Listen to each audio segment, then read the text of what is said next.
Well, two law firms are filing suits in the mid-Michigan flooding disaster. Jeffrey Feiger has filed claims on behalf of flood victims. It says the owners of the dams in the state of Michigan were negligent in maintaining the dams. The other lawsuit was filed by Liddell and Dubin PC. It also states that the state of Michigan and county officials are to blame for the dam failures. Both are seeking monetary damages to help the flood victims.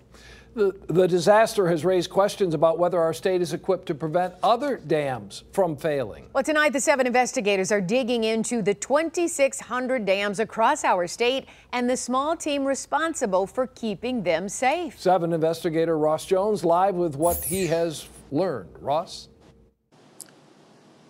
Dave, Carolyn, good evening. Michigan averages about 2 dam failures a year. Most of those, thankfully, are very minor. But experts say thanks to global warming and aging infrastructure, we can expect those failures to become more common going forward.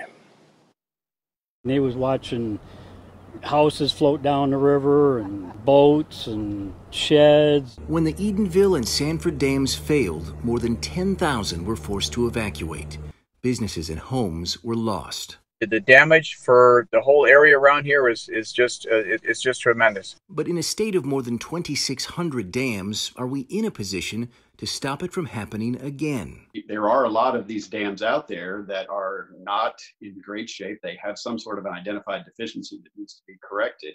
Mark Ogden is with the Association of Dam Safety Officials, who says he's come to expect failures like what we saw in Midland County. Not surprised necessarily, maybe somewhat resigned. Ogden says most dam failures come down to funding. In the case of the Edenville Dam, owner Boyce Hydro said it didn't have the funds needed to make repairs that regulators wanted.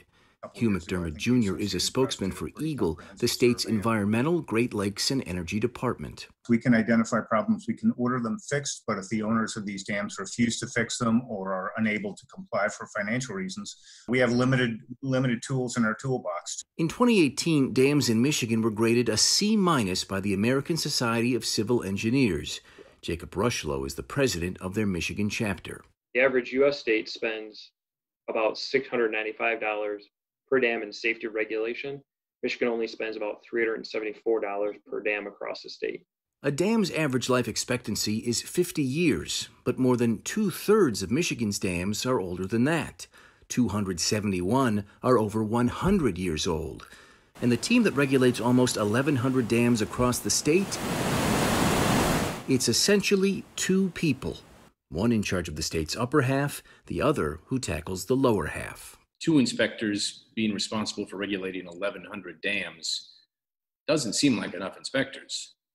I understand that my agency, EGLE, used to have a lot more inspectors for dams. I don't know exactly how that number dwindled, but that's how many we have, and it's a tall order for them. What it appears to happen in the case of these private dams, folks are happy to take the profits when they have them, and then when there's a trouble, they say, well, now the cost is too great for what I earn each year. Senator Gary Peters says when private dam owners don't make repairs that could impact the safety of the public, federal and state regulators need to step in. But then there has to be teeth in the regulations to force those owners of those companies to make the types of repairs or structural improvements necessary to protect the safety of people who live downstream. Of nearly 1,100 dams regulated by the state today, 79 are rated unsatisfactory or poor.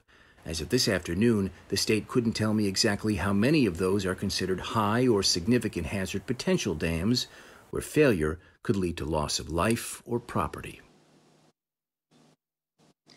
And dams in Michigan are inspected every 3, 4, or 5 years, depending on their hazard potential.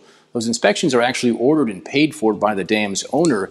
They are then shared with the state and one of their 2 inspectors who reviews them. We're live in Detroit tonight. I'm Ross Jones, 7 Action News. Ross, thank you.